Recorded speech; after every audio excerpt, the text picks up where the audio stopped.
guys, இன்னைக்கு நம்ம Mahabharata series episode 11ல இருக்கிறோம். ஸோ நம்ம இப்போது ஃபுல் வார் ஃபைட்ஸ் தான் இப்போ வரோம்.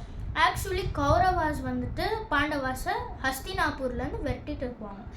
கௌரவாஸ் ஹஸ்தினாப்பூரில் இருக்குவாங்க. பாண்டவாஸ் எல்லாரும்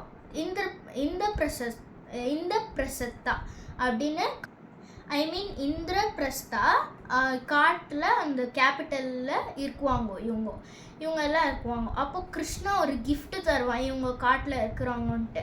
ஸோ கிருஷ்ணா அக்ஷய பாத்திரம், இதில் தான் அக்ஷய பாத்திரம் வருது, அக்ஷய பாத்திரமும் கிஃப்டாக தரான். ஆனால் இதில் எத்தனை பேர் சாப்பிட்டாலும் சாப்பிட்லாம், நீங்கள் செஞ்சுனே இருக்கலாம்.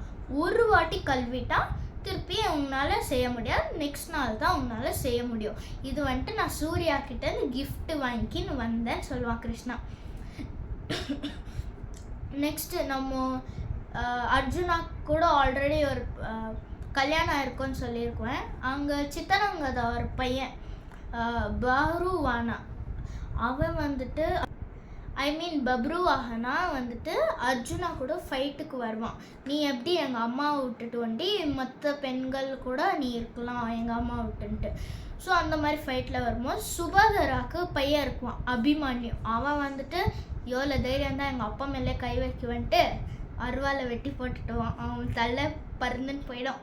அப்புறமா அர்ஜுனா கொஞ்சம் கூல் டவுன் பண்ணுறதுக்கு அவன் கூல் டவுன் பண்ணிவிடுவான். ஆக்சுவலி இதில் என்ன நடந்திருக்கோம், யாருக்கும் கல்யாணம் ஆயிருக்கும், எல்லாருக்கும் திரௌபதியை கல்யாணம் பண்ணி வச்சுருக்காங்க. திரௌபதி அவங்க அப்பா பேர் திரௌபதா. அவங்களுக்கு திரௌபதி, அப்புறமா பீஷ்மா ஒரு பொண்ணை கல்யாணம் பண்ணலன்னு சொன்னல அம்பா, அது வந்துட்டு இன்கார்னேஷன், அதாவது மறுஜென்மம் எடுத்து ஷிகண்டி. திரௌபதி அவங்க அப்பாவோட மூணாவது பாய் ப்ளஸ் கேர்ளாக பிறந்துக்கிறது. நெக்ஸ்ட்டு வந்துட்டு இவன் திரௌபதிக்கு ஒரு அண்ணன் இருக்குவான் திருஷ்டத்யும்னன்ட்டு, அவனும் இருக்கிறான். இன்னைக்கோட எபிசோட் ஃபினிஷ்.